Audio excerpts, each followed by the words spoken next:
Welcome to Messy Liberation, This is our special Everything is Political series. where we're going to help you draw the connections between your everyday life and the world around you. Let's get started.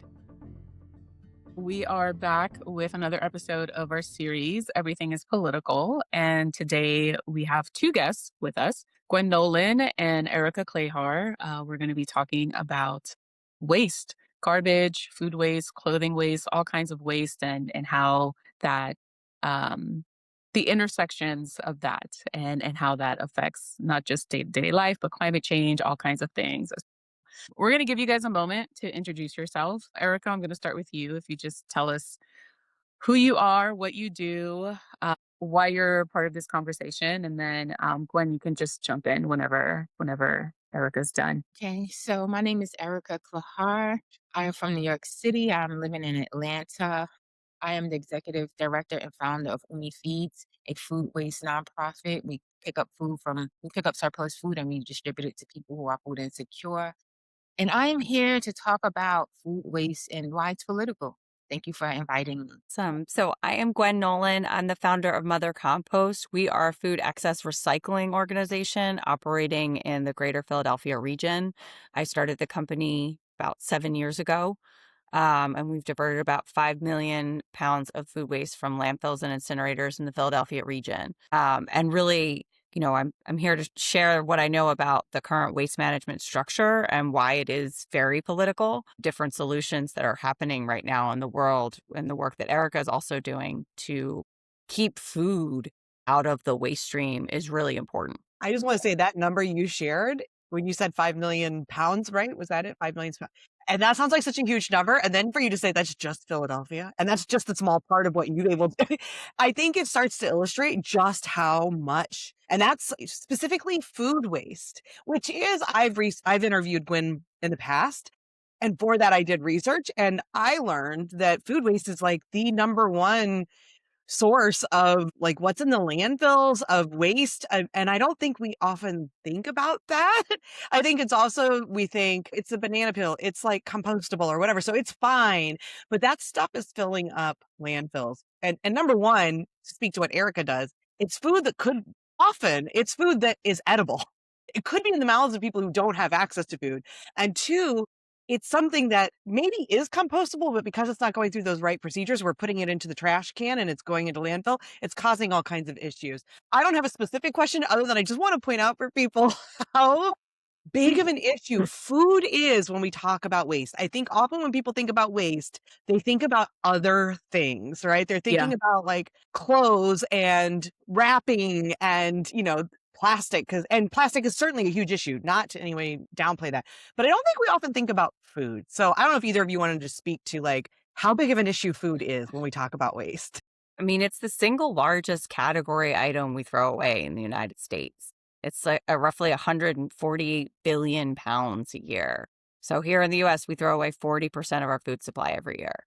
So of what we grow, we take almost half of it and it's discarded throughout the chain, right? It's not just from households, it's from throughout the supply chain, but that's water, energy to transport, harvesting, our land use, right? So much of it goes into agriculture. So all of these resources are poured into something that we then throw away. It's one of the dumbest problems I think we have. I mean, yeah.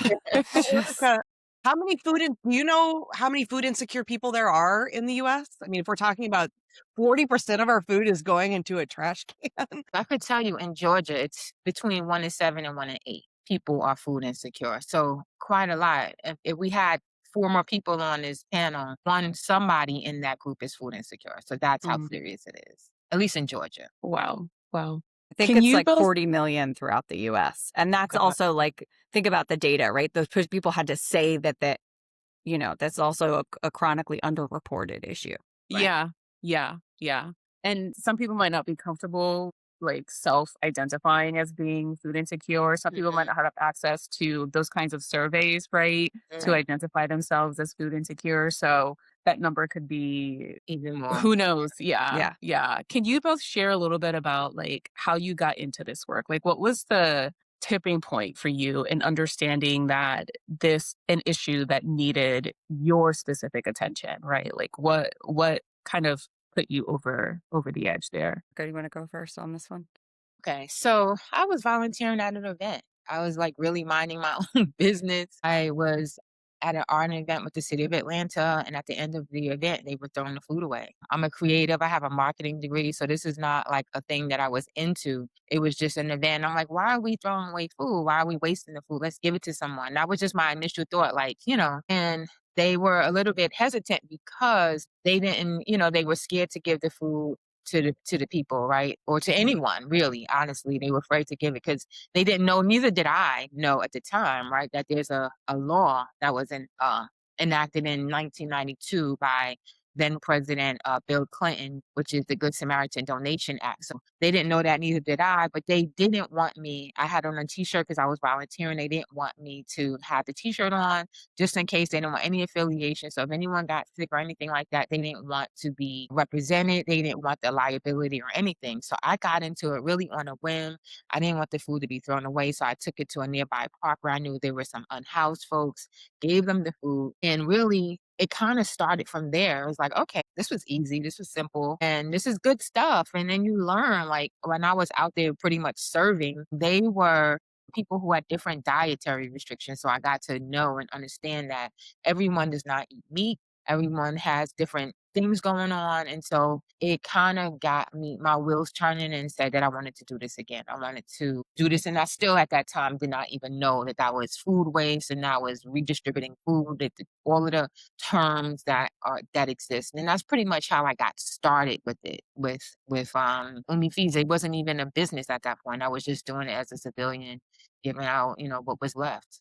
It's so funny because our stories actually are so similar in many ways. So my background is in public relations, and I was working in operations in financial services. And I had two little kids at home. I was waiting. Had one on the way.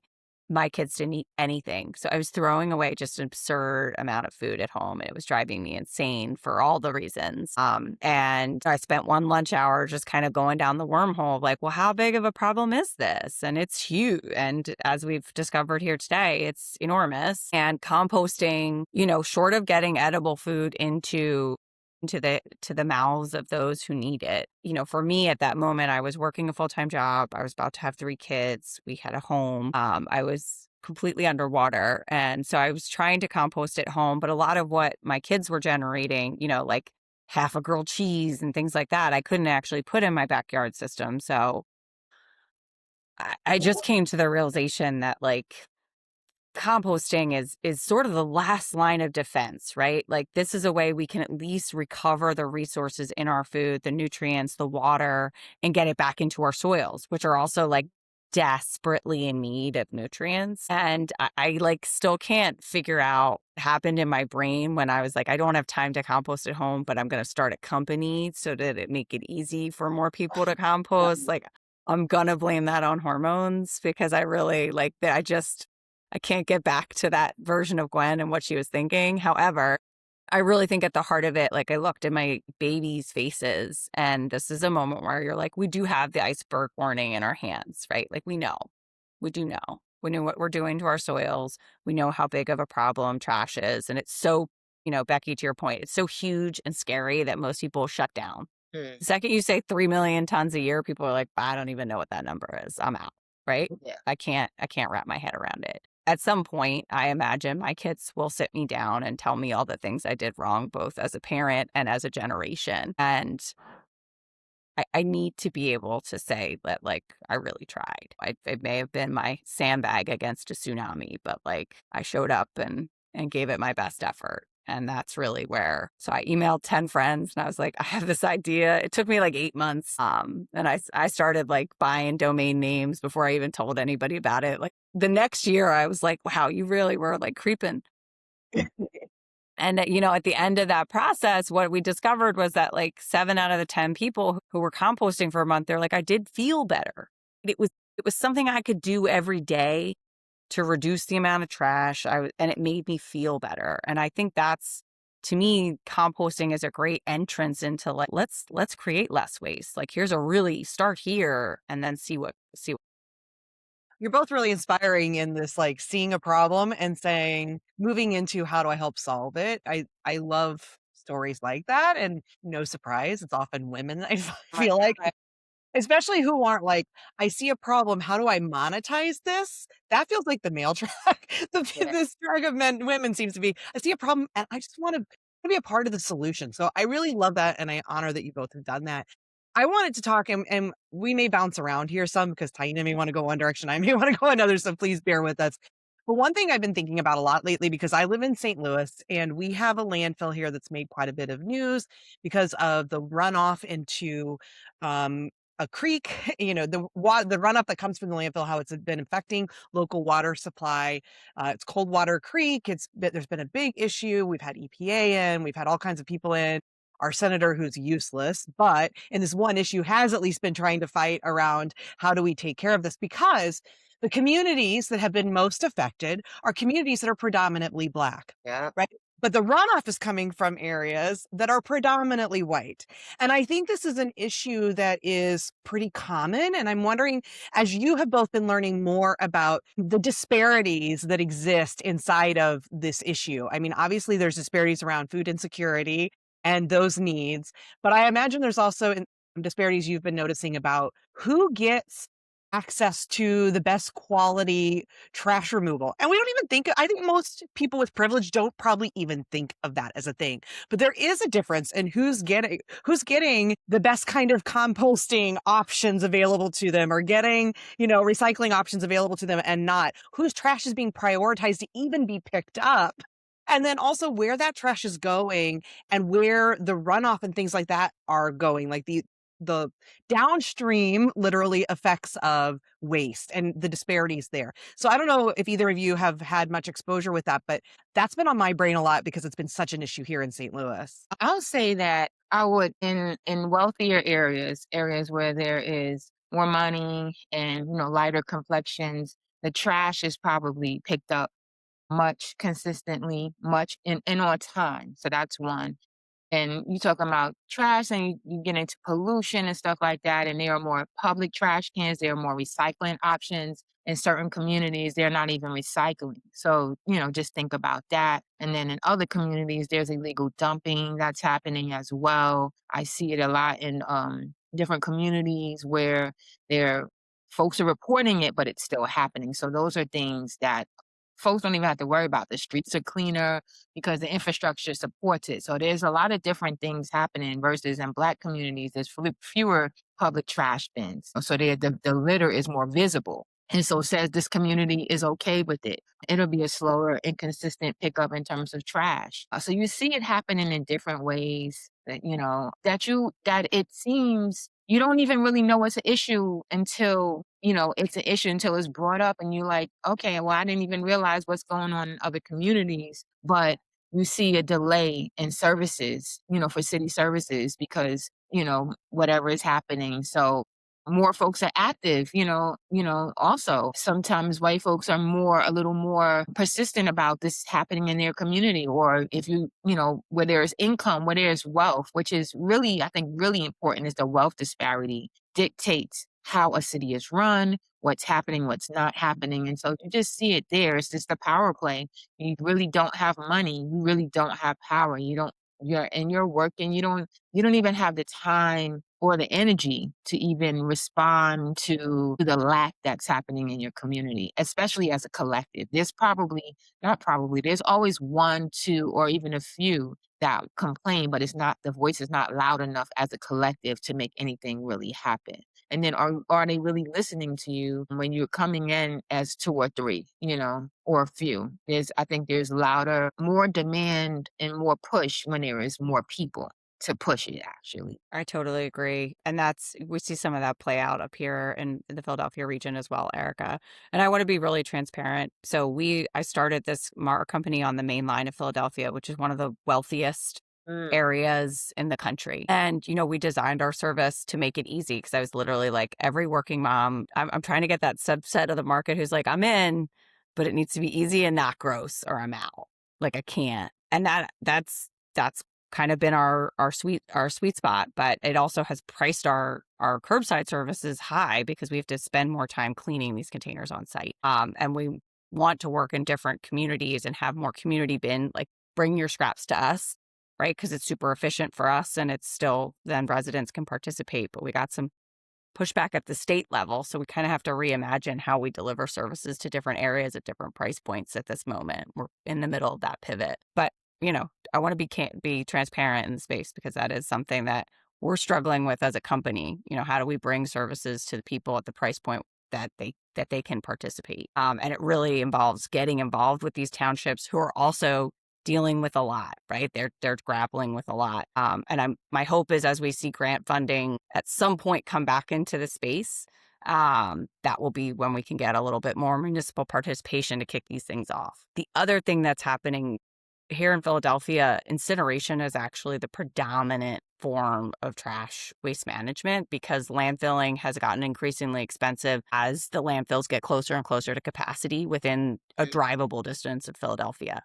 The two incinerator facilities in our region are located in Plymouth Meeting and Chester. Chester being right along the waterfront and predominantly full of folks of color. They have been trying to shut down that incineration for probably 30 years at this point. There's also a lot of industrial development has been approved along the waterfront. And then when you look at the combination of incineration and some of the other industrial factories they have along the waterfront, you're seeing higher asthma, right? Cancer rates, like just the co-occurrences of these things. And I was at a community event 2 weeks ago where they're just like, they're calling it the Save Our Air Act because in Pennsylvania, each citizen has a constitutional right to clean air and clean water.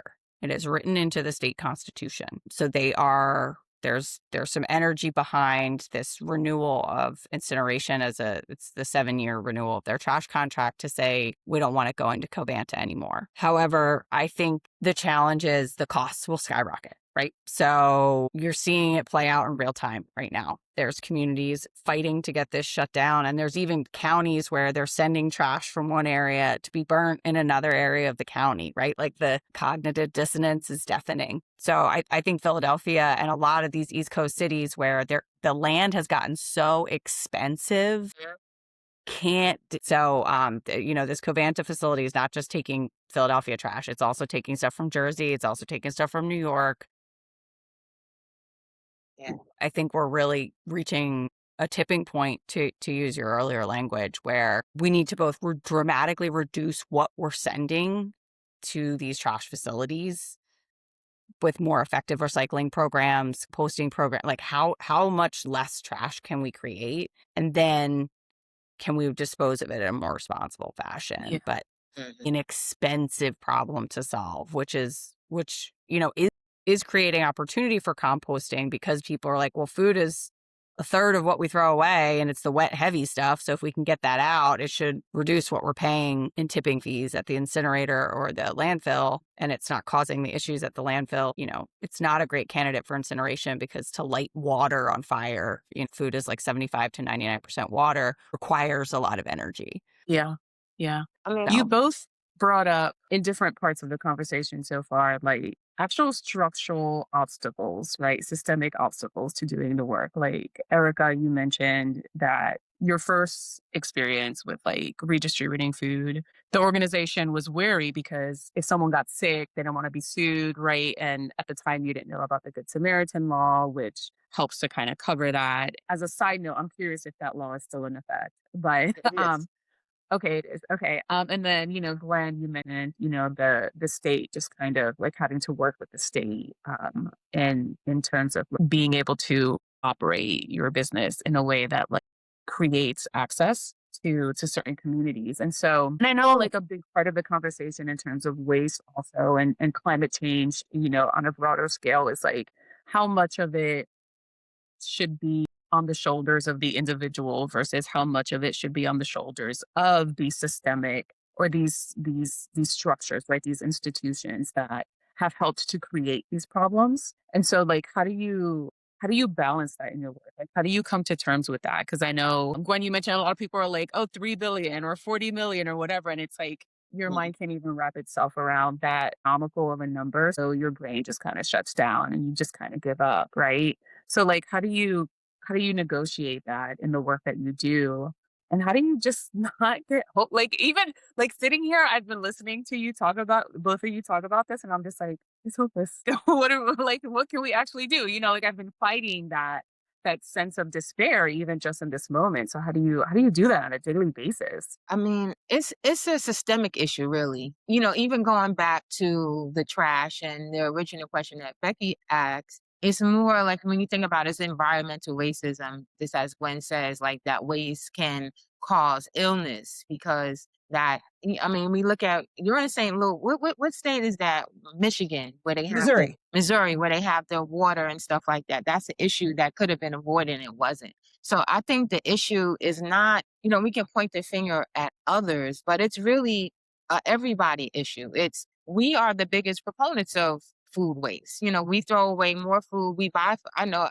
Listen, I'm gonna point the finger at myself. I know sometimes even me, I get food and I intend on cooking it. I really do. I intend on cooking it, juicing it, doing all the things. And then sometimes I don't get to it because now we live in this world. Everybody's so busy, we don't have the full time to sit and be in the kitchen and preparing the meals and doing all the things that used to happen.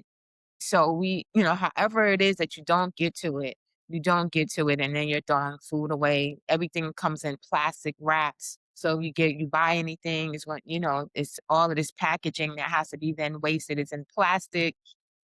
And so then it's also the systemic error, issue where government can do better. They have a part to play in it as well. And so I would say everybody really has it. It's not one person's problem, it's everybody's problem.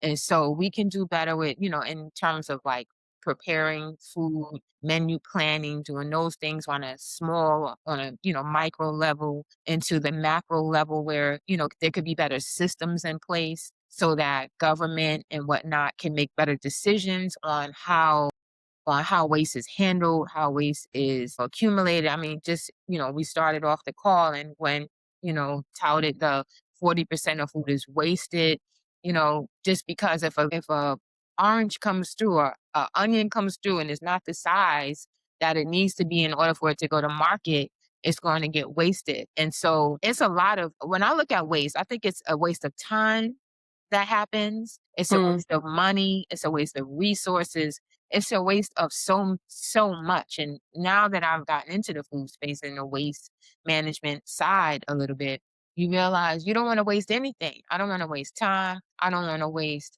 I will buy the dented can if that means that at least it could be sold and it's still the same contents. And I mean, I try not to buy too much canned goods nowadays. But, as much as I can do to play a part, but, we are human and we will waste, you know, I think also involves education. For example, the most common thing I would say, bananas, when they start turning brown and people don't want it because it doesn't look as good as it did when you first picked it up and it was yellow, but it tastes is the best when it starts to get those brown specks. That's when you make the best banana bread, I'm baby. saying, like, Sweet. it makes the best banana bread, but it's also still good and edible. It's not really for food waste, just yet. It has the most it's the most potent at that point. But I think there involves some education so that people's fingers cannot be like this. Like, what can I do on a micro level and what can government do on a macro level to divert food from being wasted and anything from being wasted, whether it's plastics, clothes, any type of resource. I think it's an everybody issue. Everybody has a part to play. We are the bigger parts of that play, because we waste so much. You buy clothes that you don't even use or wear. They say you wear 20% of your clothes or you got a full closet. I remember I'm even thinking of a song from this entertainer. He said he got a car that he haven't even drove yet. And it's like, it's a flex, but it's really about waste. You have things that you don't even use. And I will say this lastly, is I learned so much from the unhoused folks, right? You see them out and they have everything that they need in that suitcase, in that bag on their backs. And then we come to, most Americans have more than what they need. And so it's like, if they can live with just a little bit in their bags and a little bit in their suitcase, what are we doing where we have so much stuff? We're overburdened with things, you know, and so I say I say it's everybody. Everybody could do better. Yeah. And Suffocating. Yeah, suffocating. that's so good. Hashtag. Gwen, right? And Yeah. when you deal a lot with local municipalities and government in some of these issues, and you said, like Taina pointed out, there was like even just getting pushback when you're, and I'm sure it's frustrating because you feel like I'm trying to do a good thing here, and then you're having to sort of fight through red tape and deal with pushback and all of that. And I am certain that there are reasons on the books that probably to the government's, like it may make, maybe even something that legitimately makes sense, but it Totally. has to be frustrating. And so when you like, for people who are listening, like Taina said, who are like, what's the point? When you think about the government part of that, obviously it's who we elect, but what are the things we should be thinking about? The questions we should be asking of our politicians? You know, how do we even start to sort of make this a conversation with ourselves and with those we're electing as we think about? Because I don't think this is an issue that goes very high in people's thoughts when they're thinking at the ballot box. You know what I mean? Totally. And I think to Erica's point, it's almost what we're talking about really is a societal transformation, right? Like moving from a society of extraction, of consumption, to a caretaking society where we take care of each other, where we take care of our shared home, where we use what we need, but maybe not everything we want, right? To the point where, and it's just so far from where we are today that I think that's where we get the overwhelm. You're like, I mean, forget it, but we imagined this world into existence, right?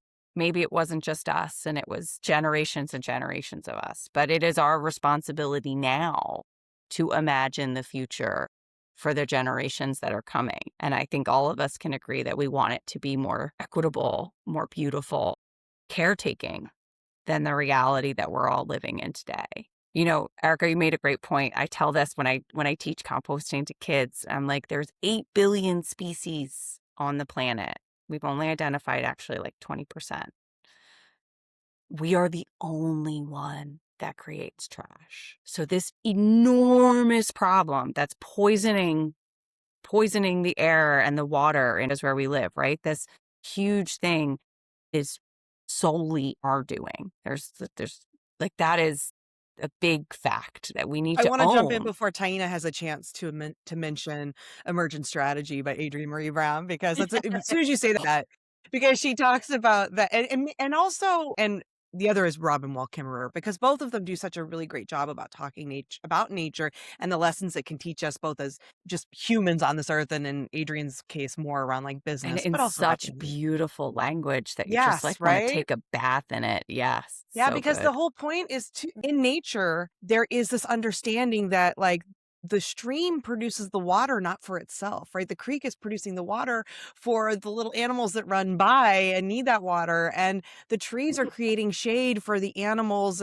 and for the mushrooms. And then the mushrooms are providing sustenance, not for themselves, but for, right? So it's like this understanding, the symbiosis of we all exist. And the only way we all survive is by helping each other. And humans, to your point, are the place where that message has gotten completely lost, thanks in, you know, no small part to white supremacist capitalist patriarchy, the way we're showing up now, right?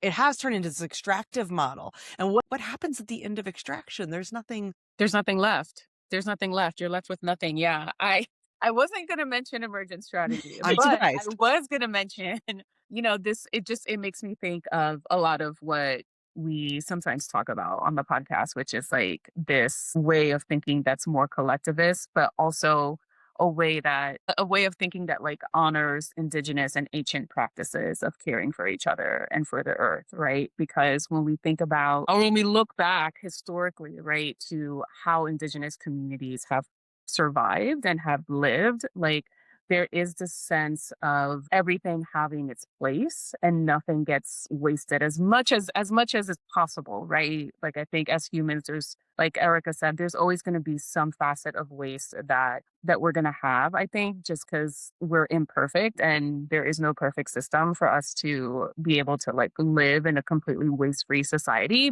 I think when we look at indigenous practices and these ancient models of community and living, like there's so many ways that waste gets reduced, that care gets prioritized. And I mean, it makes me think even things as simple as like when we're thinking about like this waste economy, like Mm. we're so quick to just throw things away because they don't work anymore as opposed to fixing them, right? Like your watch doesn't work. Like you just toss it or it gets forgotten then you see a new one that you like and you just buy a new watch, right? If anybody even wears watches anymore, right? But I'm sure some people do, right? Because a lot of us use our phones and devices for keeping the I think time. there's But a whole flex watch market. yeah, like if Someone you're was telling wealthy me enough, about right? it. Like it's Yeah. the I was watch like, thing, what? right? It's part of your fit. Yeah. Also, just like old buildings, right? Like it's cheaper to tear down old buildings and build new, right? As opposed to rehabilitating old structures and things like that. And so we've gotten into this societal way of thinking for most of the globe, right? Where it's like, no, new is better, more is better, right? As opposed to, well, Certainly how can we in this conserve? part of the globe. Yeah, Yeah. it's definitely it's a Yeah. Consumerism. Western white supremacist thing for Correct. sure. And Yeah. so it's like, how do we Capitalism. Well, yeah, how do we and to the point of the companies it's planned obsolescence, right? Like you used to buy a washing machine, it would last 30 years. Yeah. Now they last 4. Mm-hmm. I because mean, they want you and to the buy a way new and the one. way I'm running it, like, I'm like, yeah, I'm doing like 7 to 10 loads a week. The guy was like, oh, it'll be done in 2. I was like, what the hell? Yeah. Why? I don't, like it's this planned obsolescence of our phones, all that, like everything's just, oh, your car's old, get a new one. Like, why? Yeah. Why? It's fine. Drives fine. We live in such a consumer market now that it's more trendy to, oh, you still have an old phone? You still on the what is it, iPhone 10 and we're on 16 now, and your phone's not even lasting. Like I remember my phone.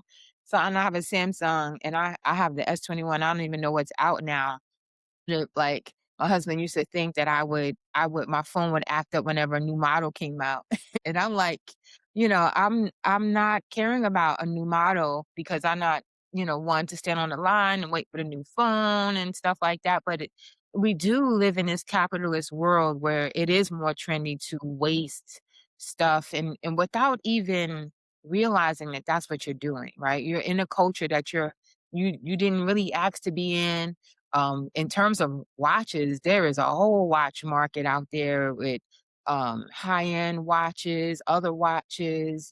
I'm not a watch person. I have a watch, but I don't wear it, right? But I won't throw it away because I'm like, I'm just I somehow I'm aware at some point. But I think it's just a culture now. I think that's where we are. We buy things that we don't use. We throw away things because somehow there's no repercussions. If you saw what it did to the environment, what it did to communities and whatnot, I think people will waste less. I think it's more again around education.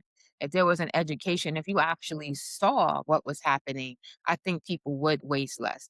You don't want to harm your neighbor at the end of the day, but when you do those things, sometimes you are doing that, and you're just not aware. I remember, this is a sidebar, but I remember as an education piece where I raised my daughters vegetarian, and one of them was thinking about eating meat. So I took them to see this documentary, I think it's called Food Inc. And they show you how like the chicken is killed before it goes to market or whatever. And they left out of there like, I'm never eating meat ever, especially not chicken. And so they have still, and they're 21 and 24 years old, they have never eaten meat. And so I think it is, if there's some education around policies, how things are done, people would do less. People really would do less. But I do think like that we also need extended producer responsibility. For pollution, there was a bill that like if you're going to just print water bottles, you do have some responsibility to make sure they're recycled because recycling programs are not always available in the places where these things are being consumed. And it can't just be on the individual to figure this out. Like you guys are poisoning the whole planet. Yeah. Take some responsibility. Oh, I mean, it requires both. And I think to your point of like, how do you stay engaged? It's like you stay on the roll, you grip as hard as you can and stay engaged as long as you can. And then when you need to get off the ride for a minute and just like go sit in nature for a month, like do that and then come back refreshed. You know, you have to kind of do this work in shifts and continue to figure out what the next best thing and how to educate. A lot of times these politicians are also, you know, there's a lot of issues, right? A lot of them are interconnected, but they're not always getting the perspective. So they don't know how composting sounds like an agriculture thing, but it's actually a waste management tool when we look at these more urban areas. But like if you're just Yeah. a state senator from Pennsylvania, you're not thinking about it that way, and it's not even their fault, right? They're busy folks too, trying to figure things out. I think a lot of times we assume it's this faceless, you know, government body but it's usually a public servant who's overwhelmed by their job, who's trying to do the Right. best they can, and they're just whatever information they're getting. Unfortunately, the very well-funded lobbying groups and corporations tend to be getting their information in front of them more than Well, the composters of Philadelphia. So we got to yeah, do and better there. thinking of the situation here in St. Louis with this landfill, it has been an issue for decades, right? It's not like it just happened overnight. This has been as Erica mentioned, like that was something that people saw it happening. It wasn't like, oh, I wonder what's going to happen with this giant landfill that we just keep filling It's up, like a right? full Aaron Brockovich moment. Right, Like and burning, someone, and yeah. there's water running off and whatever.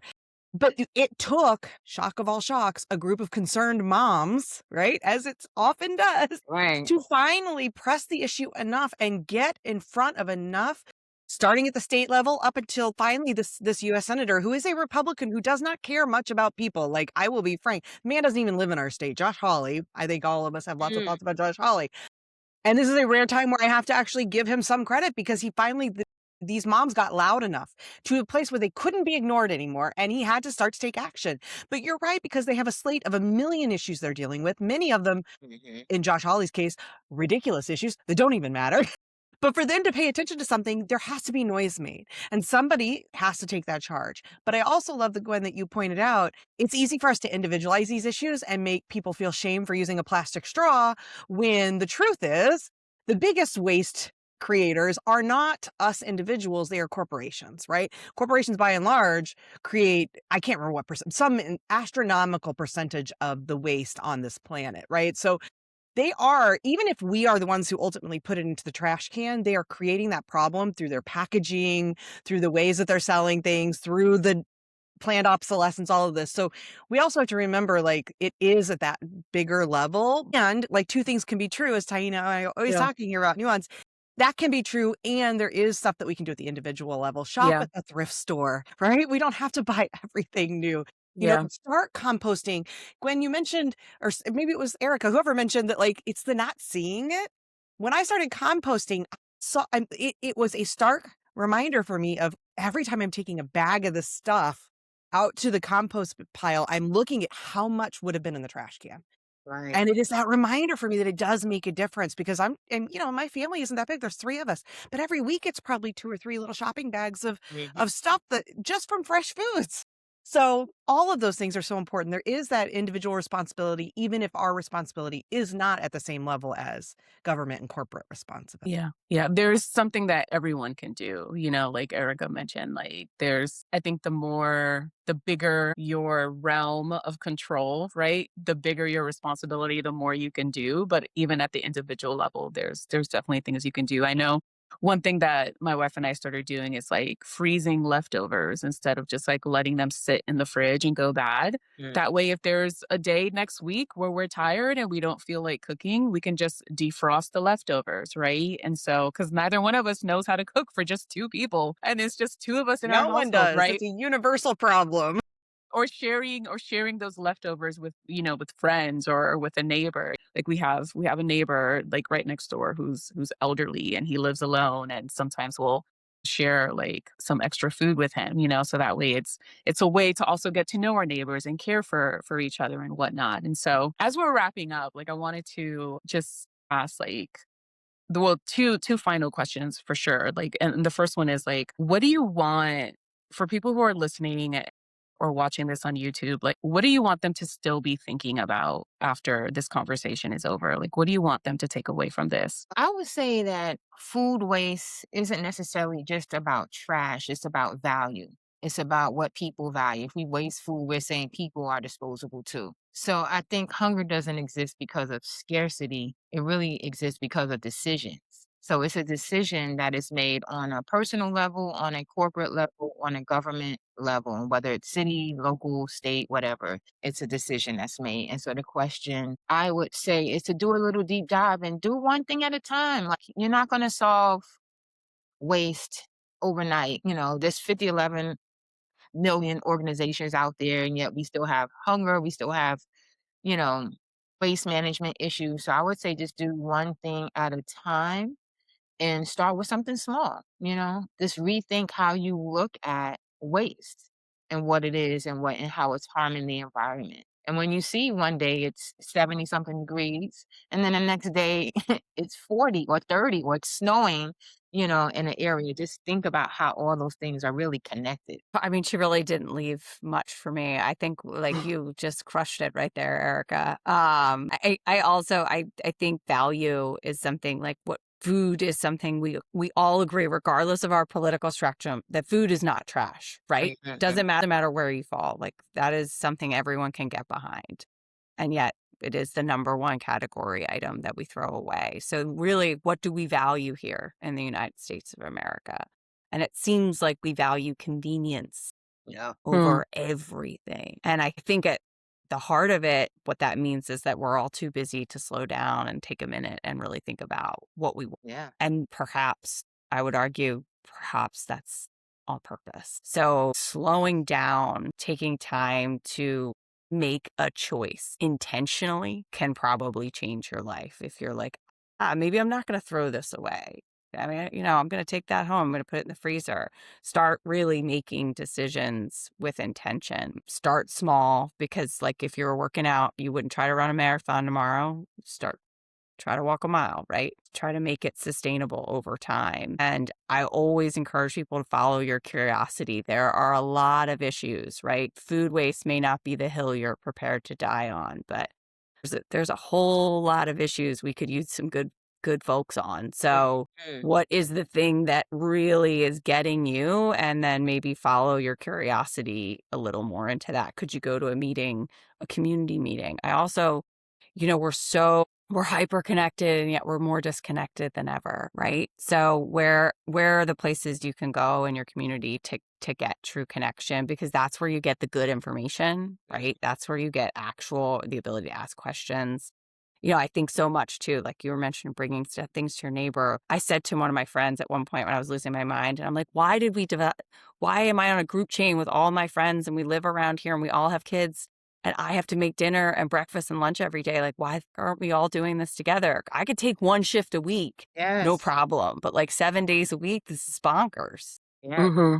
We weren't supposed to live like this, right? We weren't supposed to live in our isolation. Period. So We weren't supposed to live like this. we weren't. And We were I would take you say it may be by design. I'll just take that further and say It is by design. Yeah, I think we can all agree. Thank you so much. One thing I would just add is I've seen people do the challenge where they give themselves a small jar or like a small container and try to live a week with only putting that, like the only trash they can create has to fit inside this jar. As an experiment, just to see for themselves how challenging it is, how it slows you down. You have to start to think a little more about, do I really need this thing? Because it's going to take up half my jar and then I don't have any more room, right? So that could be an interesting challenge for people. Or buy nothing. Or just say, Yeah, I'm not going to buy anything. I just did that. I did that in February. I didn't spend any money. So, and then there are these group chats of groups on Facebook that buy nothing for Barter. each different Yeah. communities. And so, Yeah. Find those spaces for support and try some of those things. Because I think, again, like you said, Gwen, I think right now, and Erica said it too, that our trash, we put it out on the curb and then it just goes away. yeah. And we never have to think about it. don't have to think about it again. We don't, unless you live right by the landfill or the incinerator, unless that's directly affecting your health, you may not even think about what happens to that. And so we need to just see it more. And that makes a huge difference. So Yeah. thank you both so much for this discussion. Yeah. It was Thank you. fantastic. Thank Yeah. you Any so much for having additional us. any additional like resources Is there any or great books about trash or food books? waste that people should be reading? I mean, I don't know. I would say follow Uni Feeds on all social media platforms. A place that I go, I've been to Refed. I don't know if you're familiar with Yes. that. Refed's a great organization Yes. I fighting went to the food waste. conference, so much good information there. Drawdown is another good place to look and, Feeding America and different places like that. There's a nonprofit called the Institute for Local Self-Reliance. They're based in Virginia, ILSR, run by just a powerhouse woman named Brenda Platt. But they are really focused on anti-monopoly power, and composting is a part of that, right? Because as is how a community manages their waste is part of how they maintain kind of their autonomy. And they have a group of community composters where we share best practices, but they've created the space for it. And they have great resources on what's happening politically and how to get involved. And they, so they're a very good nonprofit organization that I would always recommend. And then, I mean, we talked about it, but like Braiding Sweetgrass was Yes. Yes. one of the most powerful things I think I've ever read. I have not read her most recent one yet, but Purvis Berry is also really it's fantastic. It's so it's in my good. list. It's a little bite-sized read, yeah. and Okay. it's so good. Yeah. Yeah. We'll put all these resources in the show notes. And one thing we didn't mention, just really quickly, speaking about, environmental racism, we talked a lot about moving trash. Like you were saying, Gwen, it's going from Pennsylvania to New Jersey or whatever. But we didn't mention the other big problem that's happening is America is offloading its trash into other countries. And those yeah. countries Yes. are almost always predominantly Black and brown skin folks. We are exporting our problem to other communities so that it becomes their health problem. And that is another big reason why this is an important issue, because we are global citizens and we are affecting the health of people all around the globe with our waste. And we've seen there's a limit to what other countries are going to take, right? And then all of a sudden, all these markets dry up. And then we start putting it in the ocean. And now Yeah. we have Exactly. plastic icebergs. And we so- eat it in our foods. Yeah. And then we wear it when we wear leggings and we have the microplastics in our clothes. And it's all being absorbed into, and then we wonder why our life expectancy is starting to go down. And our health, yeah. It's Yeah. all connected. It's It all is all connected. connected. It is all And it's connected. all political. So Yeah. Political. thank you so much, Erica and Gwen. This was You. fantastic. We Thank Thank you for appreciate it. having me. This was Awesome. a blast. Yes. Thanks for listening to Messy Liberation. Will you please take a moment to subscribe, rate, and review wherever you listen? Taking that moment to do that will really help us reach a wider audience. Thank you so much for your support and for listening today. Until next time.